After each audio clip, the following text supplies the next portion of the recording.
6 വർഷങ്ങൾക്ക് ശേഷമാണ് ഇപ്പോൾ വയലിനിസ്റ്റായ ബാലഭാസ്കറിന്റെ മരണം വീണ്ടും വിവാദങ്ങളിൽ ഇങ്ങനെ കത്തി നിൽക്കുന്നത്. നമുക്കറിയാവുന്നല്ലോ, അദ്ദേഹം മരിച്ചിട്ട് 6 വർഷം കഴിഞ്ഞിരിക്കുന്നു. ഒരു കാർ അപകടത്തിൽ, ഒരു ആക്സിഡന്റിലൂടെയാണ് അദ്ദേഹം മരണപ്പെടുകയും അദ്ദേഹത്തിന്റെ മരണം ശരിക്കും പറഞ്ഞാൽ മലയാളികൾക്ക് ഭയങ്കരമായിട്ടൊരു ഷോക്ക് തന്നെയായിരുന്നു. കാരണം അത്രയും കഴിവുള്ള ഒരു വയലിനിസ്റ്റ് എന്ന് പറയുന്ന അദ്ദേഹത്തിന്റെ വയലിൻ സംഗീതം കേൾക്കുമ്പോൾ തന്നെ ശരിക്കും നമുക്ക് വല്ലാത്തൊരു ഫീലാണ് തോന്നാറുള്ളത്. അപ്പൊ അത്രയും കഴിവുള്ള ഒരു വ്യക്തി, അല്ലെങ്കിൽ നമ്മുടെ ഇടയിൽ നിന്ന് പെട്ടെന്ന് ഒരാള് അങ്ങ് ഇല്ല എന്ന് പറയുമ്പോൾ അത് മലയാളികൾക്കൊന്നും ഉൾക്കൊള്ളാനാകുന്നില്ല. അപ്പൊ അത്രയേറെ അദ്ദേഹത്തിന് ആരാധകരും സ്നേഹവുമായിരുന്നു മലയാളികൾക്ക്. ആ ഒരു ബാലഭാസ്കറിന്റെ മരണവുമായി ബന്ധപ്പെട്ട ആ ഒരു വിവാദം അന്ന് തൊട്ട് തുടങ്ങിയതാണ്.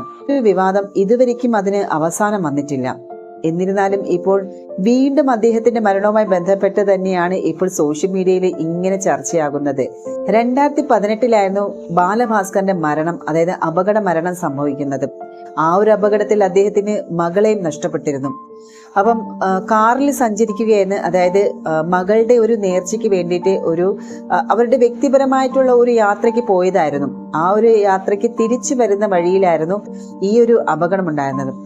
അന്ന് അപകടത്തിലെ ബാലഭാസ്കറിന്റെ മകളും മരിച്ചിരുന്നു. ലക്ഷ്മിക്ക്, അതായത് ബാലഭാസ്കറിന്റെ ഭാര്യയായ ലക്ഷ്മിക്ക് ബ്രെയിൻ ഇഞ്ചുറി ആയിരുന്നു. അതുകൊണ്ട് തന്നെ ഒരുപാട് ദിവസം ഹോസ്പിറ്റലൈസ്ഡ് ആയിരുന്നു പുള്ളിക്കാരത്തി. അതുപോലെ ശാരീരികമായിട്ട് നോക്കുകയാണെങ്കിൽ കാലിനും കൈയിനൊക്കെ നല്ല മുറിവുകളും ഇഞ്ചുറീസും ഉണ്ടായിരുന്നു. അതിന്റെ ചികിത്സ ഇപ്പോഴും നടന്നുകൊണ്ടിരിക്കുകയാണ്. അപ്പൊ എന്തായാലും പുള്ളിക്കാരത്തേക്ക് ഇപ്പോഴും അതിൽ നിന്ന് കരകയറാൻ പറ്റിയിട്ടില്ല എന്നുള്ളതാണ് വാസ്തവം. എന്തായാലും അന്ന് ആ ഒരു അപകടം നടന്ന സമയത്ത് അദ്ദേഹത്തെ ചുറ്റിപ്പറ്റി ഒരുപാട് ദുരൂഹതകൾ അന്ന് പുറത്തു വന്നിരുന്നു, അല്ലെ? അതായത് അദ്ദേഹത്തിന് ഇത് അപകടം വരുത്തി വെച്ചതാണ്, മനഃപൂർവ്വം ആരോ കൊല്ലാൻ ശ്രമിച്ചതാണ് എന്നുള്ള രീതിയിൽ വരെ അലിഗേഷൻസ് അന്ന് ഉണ്ടായിരുന്നു. ഇപ്പോൾ അത് കൂടുതൽ ഉറപ്പിക്കാൻ കാരണം എന്ന് വെച്ചാൽ അദ്ദേഹത്തിന്റെ മുൻ ഡ്രൈവറായ അർജുൻ ഈ അടുത്ത് പല കേസുകളിൽ അകപ്പെടുകയും ചെയ്തു. അത് പ്രത്യേകിച്ച് പറയുകയാണെങ്കിൽ മറ്റേ അടുത്ത് തന്നെ ഉണ്ടായ ഒരു ATM കവർച്ച, അത് സ്വർണ്ണക്കടത്തിന്റെ ആ ഒരു കേസിലൊക്കെ ഈ ഒരു അർജുൻ എന്ന് പറയുന്ന വ്യക്തി അകപ്പെടുകയായിരുന്നു. അപ്പൊ അതുകൊണ്ട് തന്നെ ഈ ഒരു വാർത്ത, അതായത് ഈ അർജുൻ എന്ന് പറയുന്നത് ബാലഭാസ്കറിന്റെ മുൻ ഡ്രൈവറാണ്. അദ്ദേഹവുമായി ബന്ധപ്പെട്ട് ഈ ഒരു കേസിൽ ഉൾപ്പെട്ട സ്ഥിതിക്ക് തന്നെ ഈ ഒരു ബാലഭാസ്കറിന്റെ മരണം വീണ്ടും ചർച്ചകളിൽ സജീവമായി. അപ്പൊ അങ്ങനെ വന്നപ്പോഴാണ് ഈ ബാലഭാസ്കറിന്റെ മരണത്തിന് പിന്നിൽ ഈ സ്വർണ്ണ കള്ളക്കടത്ത് സംഘത്തിന്റെ കൈയുണ്ടോ എന്ന് വരെ സംശയിക്കേണ്ട പല സാഹചര്യങ്ങൾ ഉണ്ടായി. അപ്പൊ അതുകൊണ്ട് തന്നെ അതിനെ ചുറ്റിപ്പറ്റി വീണ്ടും വിവാദങ്ങൾ കത്തിക്കയറുകയാണ്. ഈ വിവാദങ്ങളിൽ ഏറ്റവും കൂടുതൽ ഇരയാക്കപ്പെട്ടതോ അദ്ദേഹത്തിന്റെ ഭാര്യയായ ലക്ഷ്മിക്കാണ്. കാരണം ലക്ഷ്മി ഈ ഒരു ബാലഭാസ്കറിന്റെ മരണം കഴിഞ്ഞതിന് ശേഷം ഇതുവരയ്ക്കും മാധ്യമങ്ങൾക്ക് മുന്നിൽ പ്രതികരിച്ച് മുന്നോട്ട് വന്നിട്ടില്ല. ഇപ്പോൾ 6 വർഷങ്ങളായിട്ട് പോലും ഇത്രയും നാളും ലക്ഷ്മി മാധ്യമങ്ങൾക്ക് മുന്നിൽ പ്രതികരിച്ചൊന്നും വന്നില്ലായിരുന്നു. അതുകൊണ്ട് തന്നെ ഒരുപാട് അലിഗേഷൻസ് ഈ ബാലഭാസ്കറിന്റെ അച്ഛനും അമ്മയും അതുപോലെ കലാഭവൻ സോബി എന്ന് പറയുന്ന ആളും ഇവരൊക്കെല്ലാം ലക്ഷ്മിക്ക് എതിരെയായിട്ടായിരുന്നു കാര്യങ്ങളെല്ലാം അവർ ഇന്റർവ്യൂ കൊടുത്തിരുന്നത്. അപ്പൊ എനിക്ക് തോന്നുന്നു ഇതെല്ലാത്തിനും ഒരു മറുപടി എന്നോണം, അഥവാ ഇനി മിണ്ടാതിരുന്നാൽ പറ്റില്ല എന്ന് അറിഞ്ഞായിരിക്കും ലക്ഷ്മി കഴിഞ്ഞ ദിവസം മനോരമ ന്യൂസിനോട് പ്രതികരിക്കാൻ തീരുമാനിച്ചത്. അപ്പം അതുകൊണ്ട് തന്നെ ലക്ഷ്മിയുടെ എക്സ്ക്ലൂസീവ് ന്യൂസ് എന്ന പേരിലായിരുന്നു കഴിഞ്ഞ ദിവസം മനോരമ ഈ ഒരു വാർത്തയെക്കുറിച്ച് പറഞ്ഞുകൊണ്ട് വന്നതും. കറക്റ്റ്, അതായത് ഇന്നലെ 9:30 ലക്ഷ്മി ഒരു ലൈവ് ഇന്റർവ്യൂ കൊടുത്തിരുന്നതും. ആ ഇന്റർവ്യൂവിന് വേണ്ടിയിട്ട് ഒട്ടേറെ ആളുകൾ കാത്തിരുന്നു. കാരണം തങ്ങൾ സ്നേഹിച്ച ബാലഭാസ്കറിന് എന്താണ് സംഭവിച്ചതെന്ന് അറിയാനുള്ള ആകാംക്ഷ ഈ മലയാളികൾക്ക് ഒട്ടുമിക്ക ആളുകൾക്കുണ്ടായിരുന്നു. അപ്പൊ അതുകൊണ്ട് തന്നെ ലക്ഷ്മിക്ക് മെയിൻ, അതായത് ഈ ഒരു സംഭവമായി നടന്ന ഈ ഒരു ആക്സിഡന്റ് നടന്നതുകൊണ്ട് തന്നെ ഇതിലെ മെയിൻ ആയിട്ടുള്ള ആള് ലക്ഷ്മിയാണ്.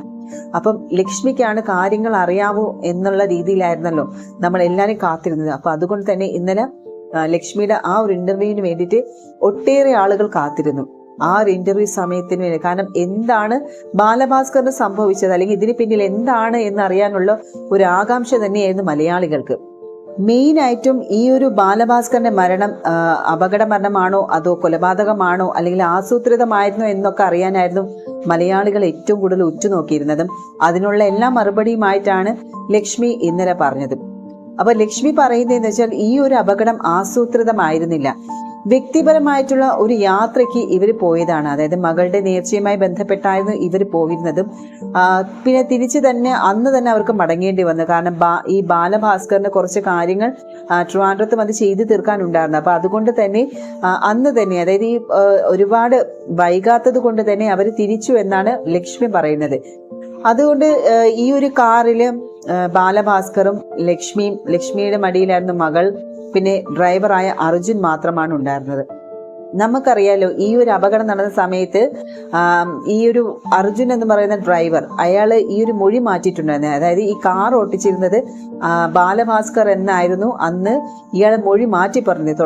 തുടക്കത്തിൽ അർജുൻ തന്നെയാണ് വണ്ടി ഓടിച്ചെന്ന് പറഞ്ഞിരുന്നെങ്കിൽ പിന്നീട് അയാൾ മൊഴി മാറ്റി അത് പിന്നീട് ബാലഭാസ്കർ ആണ് വണ്ടി ഓടിച്ച് എന്നുള്ള രീതിയിൽ വരുത്തി തീർത്തു. കാരണം ചിലപ്പോൾ ലക്ഷ്മി പറയുന്നത് എങ്ങനെയാണ്, ചിലപ്പോൾ ലക്ഷ്മി രക്ഷപ്പെടില്ല എന്ന് വിചാരിച്ചിട്ടായിരിക്കും അയാൾ വീണ്ടും അങ്ങനെ പറഞ്ഞത് എന്നാണ് ലക്ഷ്മി കഴിഞ്ഞ ദിവസം പറഞ്ഞിരുന്നത്.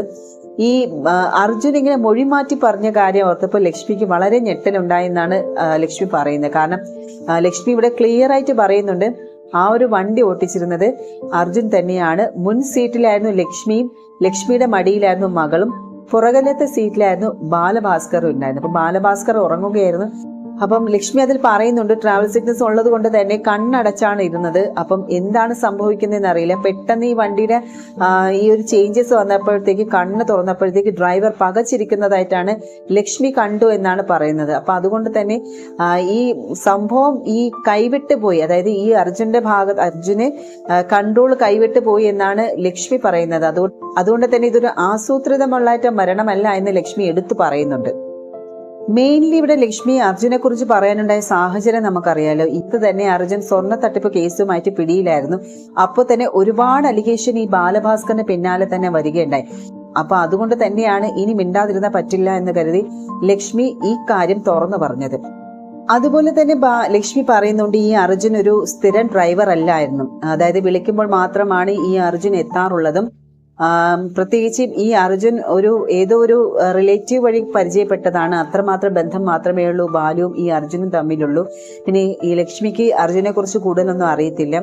അതുപോലെ തന്നെ ഏതോ കേസിൽ അകപ്പെട്ട് കഴിഞ്ഞിരുന്ന ടൈമിലാണ് ഒരു ജോലി വേണമെന്ന് ഇയാള് ബാലുവിനോട് ചോദിച്ചപ്പോൾ ബാലഭാസ്കർ ഇങ്ങനെ തിരുവനന്തപുരത്ത് കൊണ്ടുവരികയും അവിടെ വെച്ച് ജോലി നൽകി. അതായത് സ്ഥിരമല്ല, വിളിക്കുമ്പോൾ മാത്രം ഉള്ള ഒരു ഡ്രൈവർ ബന്ധം മാത്രമേ ഉണ്ടായിരുന്നുള്ളൂ. അപ്പൊ അന്ന് പോയപ്പോൾ അർജുനാണ് അവരെ കൂടെ ഉണ്ടായിരുന്നത്. പിന്നീടാണ് ഈ അർജുൻ അല്ല ബാലഭാസ്കറാണ് വണ്ടി ഓടിച്ചത് എന്ന് പറഞ്ഞ് മൊഴി മാറ്റിയ കാര്യം ഈ ലക്ഷ്മി അറിയുന്നതും. ലക്ഷ്മി അതിനെ തിരിച്ചു കാര്യം പറഞ്ഞിട്ടുണ്ടായിരുന്നല്ലോ, അത് ഡ്രൈവറായിട്ടുള്ള അർജുൻ തന്നെയാണ് വാഹനം ഓടിച്ചിരുന്നു എന്ന് പറഞ്ഞപ്പോൾ ഇപ്പം ലക്ഷ്മിക്കെതിരെ ഈ ഒരു അർജുൻ കേസ് കൊടുത്തിരിക്കുകയാണ്.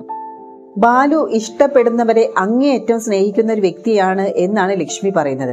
അതിനുള്ള മറ്റൊരു ഉദാഹരണമാണ് പ്രകാശൻ തമ്പി എന്ന് പറയുന്ന തമ്പി. അദ്ദേഹവും ബാലുവിന്റെ മറ്റൊരു സുഹൃത്ത് തന്നെയായിരുന്നു. ഈ ഒരു അപകടം നടക്കുന്ന സമയത്ത് ബാലുവിന്റെ ഫോണും പേഴ്സും ഈ ഒരു തമ്പിയുടെ കയ്യിലായിരുന്നു. അതായത് ലക്ഷ്മിയൊക്കെ ഹോസ്പിറ്റലിലായിരുന്നല്ലോ, അപ്പം അതുകൊണ്ട് തന്നെ ഈ കാര്യങ്ങളൊന്നും അറിഞ്ഞിരുന്നില്ല. പിന്നീട് എപ്പോഴോ ബോധം വന്നപ്പോഴാണ് ഈ കാര്യത്തെക്കുറിച്ച് എങ്ങോട്ട് ചോദിക്കുക എന്തോ ആണ് തോന്നുന്നു, അതിനെക്കുറിച്ച് അറിയില്ല. ലക്ഷ്മിയുടെ അമ്മ ഈ തമ്പിയെ വിളിച്ചിട്ട് ഇതുപോലെ ഫോണിന്റെയും പേഴ്സിന്റെ കാര്യമൊക്കെ ചോദിച്ചപ്പോഴത്തേക്ക് അയാൾ പേഴ്സ് കൊണ്ടു കൊടുത്തു. പക്ഷെ ഫോണ് കുറച്ചു ദിവസം കഴിഞ്ഞ് കൊടുക്കാമെന്ന് പറഞ്ഞപ്പം ലക്ഷ്മി ഐസ്വിയിലാണ്, ലക്ഷ്മിയുടെ അമ്മയാണ് ഈ കാര്യങ്ങളെല്ലാം ഡീൽ ചെയ്യുന്നത്. അപ്പം ബാലുവിന്റെ സുഹൃത്തല്ലേ, അവർക്കും അറിയില്ലായിരിക്കും. അപ്പൊ ഓക്കെ എന്ന് പറഞ്ഞിട്ടാണ് ലക്ഷ്മിയുടെ അമ്മ അതിന് സമ്മതിച്ചത്. പക്ഷെ പിന്നീടാണ് ഈ ഫോൺ വെച്ച് ഇയാൾ എന്തൊക്കെ ദുരുപയോഗം ചെയ്തു എന്നും അതുപോലെ കേസിൽ അകപ്പെടുന്നു എന്നുള്ള കാര്യമൊക്കെ ലക്ഷ്മി അറിയുന്നത്. കാരണം ബാലുവിന്റെ എല്ലാ സുഹൃത്തുക്കളും ഇത്തരത്തിലാണോ എന്ന് ചോദിച്ചാൽ അത് അറിയില്ല. ബാലു സ്നേഹിക്കുന്നവരെ അങ്ങേയറ്റം ഇഷ്ടപ്പെടുന്നുള്ള ഒരു വ്യക്തിയാണ് എന്നാണ് ലക്ഷ്മി കഴിഞ്ഞ ദിവസം ആ ഇന്റർവ്യൂവിൽ പറയുന്നത്.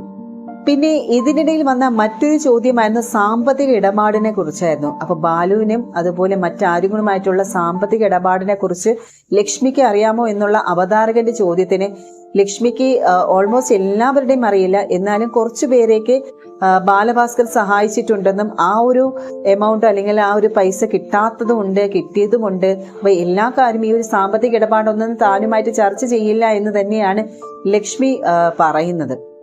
പിന്നെ ഏറ്റവും കൂടുതൽ നമ്മൾ അറിഞ്ഞ കാര്യങ്ങൾ തന്നെയാണ് ലക്ഷ്മിക്കും ഈ ഒരു അപകടത്തിൽ നല്ല രീതിയിൽ തന്നെ അപകടം സംഭവിച്ചിട്ടുണ്ടായിരുന്നു. ഇപ്പൊ ബ്രെയിൻ ഇഞ്ചുറി ആയിരുന്നു ഏറ്റവും കൂടുതൽ, കുറച്ച് റിക്കവറി എടുക്കാൻ മാസങ്ങൾ വേണ്ടി വന്നു എന്നൊക്കെ പറയുന്നു. ആ ഒരു ഇന്റർവ്യൂവിൽ അവരുടെ വാക്കുകൾ കേൾക്കുമ്പോൾ ശരിക്കും നമുക്ക് വളരെ വിഷമം തോന്നാറുണ്ടല്ലേ. ആ ഒരു സിറ്റുവേഷനിൽ എങ്ങനെയാണ് ലക്ഷ്മി കടന്നുപോയതും അതിന് ആ ഒരു സാഹചര്യം, അതായത് ബാലുവിനെ കുറിച്ചും ബാലു മകൾ ഇവരെയൊക്കെ കുറിച്ച് ഓർമ്മകളും എന്താ പറയാ, ഒരു ഹാലൂസിനേഷൻ പോലെയുള്ള ആ ഒരു സംഭവങ്ങൾ തന്നെയായിരുന്നു ആ ഒരു ടൈമിൽ നടന്നത്. എന്തായാലും ലക്ഷ്മി ആ ഒരു സംഭവത്തിൽ, അതായത് റിയാലിറ്റി എന്താണെന്ന് അറിയാൻ ഒരുപാട് സമയം എടുത്തു എന്നാണ് ലക്ഷ്മി പറയുന്നത്. അത് ചിലപ്പോൾ അങ്ങനെയാണ്, മനസ്സിനേറ്റ ആഘാതം, ആ ഒരു അപകടത്തിൽ തനിക്ക് തന്റെ ഭർത്താവിനെയും കുഞ്ഞിനെയും നഷ്ടപ്പെട്ട ആ ഒരു സ്ത്രീക്ക് ഇനി ഇതിനപ്പുറം എന്ത്, ഇനി ആര് എന്നുള്ള കുറേയേറെ ചോദ്യങ്ങൾ അവർക്കുണ്ടാകും. അപ്പം സ്വാഭാവികമാണ്, അത് അവരുടെ ആ ഒരു സാഹചര്യം, സിറ്റുവേഷൻ അങ്ങനെയാണ്. എന്തായാലും അതൊക്കെ കേട്ടപ്പോൾ വളരെ വിഷമം തോന്നി കേട്ടോ. ആ ഒരു സിറ്റുവേഷൻ അല്ലെങ്കിൽ ആ ഒരു മൊമെന്റിലൂടെ അവരൊക്കെ കടന്നുപോയ ആ ഒരു സാഹചര്യത്തെ കുറിച്ച് പറയുമ്പോൾ അതിനും ഒരുപാട് സമയമെടുത്തു അതൊക്കെ ഒന്ന് ഉണങ്ങി വരാൻ. ഇപ്പോഴും അതിന് തന്നെയാണ്. എന്നിരുന്നാലും ആ ഒരു സിറ്റുവേഷൻ ശരിക്കും പറഞ്ഞാൽ ഭയങ്കര ഡേഞ്ചറസ് തന്നെയാണ്. അതുപോലെ തന്നെയാണ് ബാലഭാസ്കറിന്റെ അച്ഛനും അമ്മയുമായിട്ടുള്ള ലക്ഷ്മിയുടെ ഒരു കോണ്ടാക്ട് എന്ന് പറയുന്നത്. നമ്മൾ ഈ ഒരു അടുത്ത് തന്നെ കണ്ടതാണ്. ബാലുവിന്റെ അച്ഛൻ പറഞ്ഞ കാര്യങ്ങൾ, അതായത് ലക്ഷ്മിയുമായിട്ട് യാതൊരു രീതിയിലുള്ള കോണ്ടാക്റ്റും ഇല്ല. അതുപോലെ തന്നെ അമ്മയും ഇതിനെ പ്രതികരിച്ച് രംഗത്ത് വന്നിട്ടുണ്ടായിരുന്നു. അവരെല്ലാം ലക്ഷ്മിയെ എന്താ പറയുക, മറ്റൊരു സൈഡാക്കിയാണ് കാര്യങ്ങളെല്ലാം പറഞ്ഞിരുന്നത്. പക്ഷേ ലക്ഷ്മി ഇവിടെ പറയുന്നതെന്ന് വെച്ചാൽ, നമുക്കറിയാം ബാലഭാസ്കറിന്റെയും ലക്ഷ്മിയുടെയും വിവാഹം എന്ന് പറയുന്നത് പ്രണയ വിവാഹമായിരുന്നു. വീട്ടുകാർ നല്ല രീതിയിൽ എതിർത്ത ഒരു വിവാഹം തന്നെയായിരുന്നു. പ്രണയിച്ച് വിവാഹം കഴിച്ചതാണല്ലോ. അപ്പൊ അതുകൊണ്ട് തന്നെ ഈ ബാലഭാസ്കർ ലക്ഷ്മിയെ ഒരു തവണ മാത്രമാണ് ആ ഒരു വീട്ടിലേക്ക് കൊണ്ടുപോയിട്ടുള്ളൂ എന്നാണ് കഴിഞ്ഞ ദിവസം ലക്ഷ്മി പറഞ്ഞത്. പിന്നെ ബാലഭാസ്കർ പോകുമായിരുന്നു, ബാലഭാസ്കറിന്റെ വീട്ടിൽ ഇടയ്ക്ക് പോവുകയും വരികയൊക്കെ ചെയ്യുമായിരുന്നു. പക്ഷെ ലക്ഷ്മി ഒരു തവണ മാത്രമാണ് അവിടേക്ക് പോയത്. ഈ ഒരു ബാലഭാസ്കറിന്റെ അപകടം നടന്നതിന് ശേഷം ആകെ കൂടി 2 തവണ മാത്രമാണ് ഈ ഒരു അച്ഛനെ ലക്ഷ്മി കണ്ടിട്ടുള്ളൂ, അല്ലെങ്കിൽ ലക്ഷ്മിയെ കാണാൻ ഇയാൾ വന്നിട്ടുള്ളൂ, ഈ അച്ഛൻ എന്ന് പറയുന്ന ആൾ വന്നിട്ടുള്ളൂ. അപ്പൊ അതുകൊണ്ട് തന്നെ ബാക്കി കൂടുതലൊന്നും അവരുമായിട്ടുള്ള ഒരു കോണ്ടാക്റ്റും രീതിയും കാര്യങ്ങളില്ല. അപ്പം അതായത് ഈ ബാലഭാസ്കറിനോടൊപ്പം കഴിയുന്ന ആ ടൈമിൽ തന്നെ ഒരു തവണ മാത്രമാണ് ലക്ഷ്മി പോയിട്ടുള്ളൂ എന്ന് പറയുമ്പോൾ അവർ തമ്മിലുള്ള ആ ഒരു അകൽച്ച എത്രത്തോളമാണെന്ന് നമുക്ക് ഊഹിക്കാവുന്നതേ ഉള്ളൂ അല്ലെ. അത് സ്വാഭാവികമാണ്. അവർക്ക് ഇപ്പോഴും ലക്ഷ്മി അക്സെപ്റ്റ് ചെയ്യാൻ പറ്റുന്നില്ല എന്ന് തന്നെയാണ് അത് മനസ്സിലാകുന്നത്. ഈ ഒരു മരണത്തിന് ശേഷം തന്റെ മകന് എന്ത് സംഭവിച്ചു എന്നറിയാൻ വേണ്ടിയിട്ടാണ് അവർ അതുപോലെ നിയമ പോരാട്ടം നടത്തിയതും. കുറെ സംശയങ്ങൾ അവർക്ക് ഉണ്ടായിരുന്നു.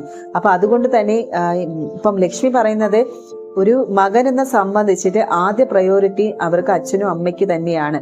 അപ്പൊ സ്വാഭാവികമായിട്ടും അച്ഛനും അമ്മയ്ക്കും അറിയാനുള്ള അവകാശമുണ്ട് മകൻ എന്ത് സംഭവിച്ചു എന്നുള്ളത്. അപ്പൊ ആ ഒരു സംശയം കൊണ്ട് തന്നെയാണ് അവര് നിയമ പോരാട്ടം നടത്തിയതും ഒരുപാട് അലിഗേഷൻസ് കൊണ്ടുവന്നതും. പക്ഷെ അതിനെയൊന്നും താൻ എതിർത്തില്ല എന്നതാണ് ലക്ഷ്മി പറഞ്ഞത്. കാരണം അത് അവർക്ക് അറിയാനുള്ള അവകാശം ഉള്ളത് കൊണ്ട് തന്നെയാണ് ഇവര് എതിർക്കാത്തതും. അതുപോലെ തന്നെ എല്ലാ രീതിയിലും എല്ലാം സഹകരിച്ചിട്ടുണ്ട് എന്ന് തന്നെയാണ് ലക്ഷ്മി പറയുന്നത്. നമുക്കറിയാം ലക്ഷ്മിയുടെ മൊഴി ഇതുവരെയ്ക്കും പുറത്തു വന്നിട്ടില്ല. പക്ഷെ അതെല്ലാം ലീഗൽ റെക്കോർഡ്സ് ആണ്. അപ്പോൾ ഉള്ള എല്ലാ ഡീറ്റെയിൽസും കാര്യങ്ങളും എല്ലാം കറക്റ്റായിട്ട് തന്നെ ലക്ഷ്മി ഫോളോ ചെയ്യുന്നുണ്ട് എന്നാണ് പറഞ്ഞത്. വയ്യാതിരുന്നിട്ട് പോലും ആ ടൈമിൽ പോലും മണിക്കൂറുകളോളം ഇരിക്കേണ്ടി വരുന്ന സാഹചര്യം വരെ വന്നിട്ടുണ്ട്. ആ വയ്യായിരുന്ന ആ ഒരു ടൈമിൽ പോലും ലക്ഷ്മി എന്നാൽ എല്ലാം നല്ല രീതിയിൽ സഹകരിച്ചു എന്ന് തന്നെയാണ് കഴിഞ്ഞ ദിവസം ഇന്റർവ്യൂയിലൂടെ ലക്ഷ്മി തുറന്നു പറഞ്ഞത്. പിന്നെ ഏറ്റവും ഒടുവിലാണ് ലക്ഷ്മി പറഞ്ഞത്, ഈ ഒരു അന്വേഷണത്തെ കുറിച്ച് തൃപ്തികരമാണോ എന്നുള്ള അവതാരകന്റെ ചോദ്യത്തിന് ലക്ഷ്മി പറഞ്ഞ മറുപടി ഇതാണ്: ഈ ഒരു അന്വേഷണവുമായിട്ട് തൃപ്തികരമാണ് എന്ന് തന്നെയാണ് പറയുന്നത്. കാരണം ലക്ഷ്മി ഒടുവിലും പറയുന്നത് ഇത് തന്നെയാണ്: എനിക്ക് അറിയാവുന്നതും ഞാൻ കണ്ടതും കേട്ടതും മാത്രമാണ് എനിക്ക് പറയാൻ പറ്റുകയുള്ളൂ. അല്ലെങ്കിൽ ഊഹാപോഹങ്ങളോ ഉണ്ടാക്കിയ കഥകളൊന്നും എനിക്ക് പറയാൻ പറ്റില്ല. ഞാൻ അന്ന് എന്താണ് കണ്ടത് അത് തന്നെയാണ് നിങ്ങളുടെ മുന്നിൽ, അല്ലെങ്കിൽ ബാലുവിനെ സ്നേഹിക്കുന്ന ഒരു കൂട്ടം ആളുകളുണ്ട്, അവർക്ക് മുന്നിൽ എനിക്ക് തുറന്നു പറയേണ്ടി വരുന്നത്. അപ്പൊ ഇതാണ് ലക്ഷ്മിക്ക് പറയാനുണ്ടായിരുന്നത്. ശരിക്കും പറഞ്ഞാൽ ബാലഭാസ്കറിന്റെ മരണത്തിന് ശേഷം ഒരുപാട് കാര്യങ്ങൾ, അലിഗേഷൻസുകൾ ഇങ്ങനെ പുറത്തു വന്നപ്പോൾ ഏറ്റവും കൂടുതൽ നിർണായകമായിട്ടുള്ള മൊഴി എന്ന് പറയുന്നത് ലക്ഷ്മിയുടെ തന്നെയാണ്. അത് ഈ പബ്ലിക്കിന്റെ മുന്നിൽ ഇതുവരെയ്ക്കും വന്നില്ലെങ്കിൽ പോലും അത് എന്താണ്, ഇൻവെസ്റ്റിഗേറ്റേഴ്സിന്റെ മുന്നിലും അല്ലെങ്കിൽ CBI കേസ് അങ്ങനെയുള്ള പോലീസ് അന്വേഷണ സംഘങ്ങളുടെ മുന്നിലൊക്കെ ഈ ഒരു മൊഴികൾ അപ്പോൾ തന്നെ ലക്ഷ്മി കൊടുക്കുന്നുണ്ടായിരുന്നു. അതായത് ബോധം വന്ന് തുടങ്ങിയത് മുതൽ തന്നെ കോടതി കേസ് ഇങ്ങനെ നടക്കുവാണ് ലക്ഷ്മി. അപ്പം എല്ലാ രീതിയിലും അന്വേഷണ സംഘവുമായിട്ട് സഹകരിച്ച് തന്നെയാണ് ലക്ഷ്മി മുന്നോട്ട് പോകുന്നത്. പക്ഷെ ഇക്കാര്യങ്ങളെല്ലാം പബ്ലിക്കിന്റെ മുന്നിൽ എത്തിയിട്ടില്ലായിരുന്നു.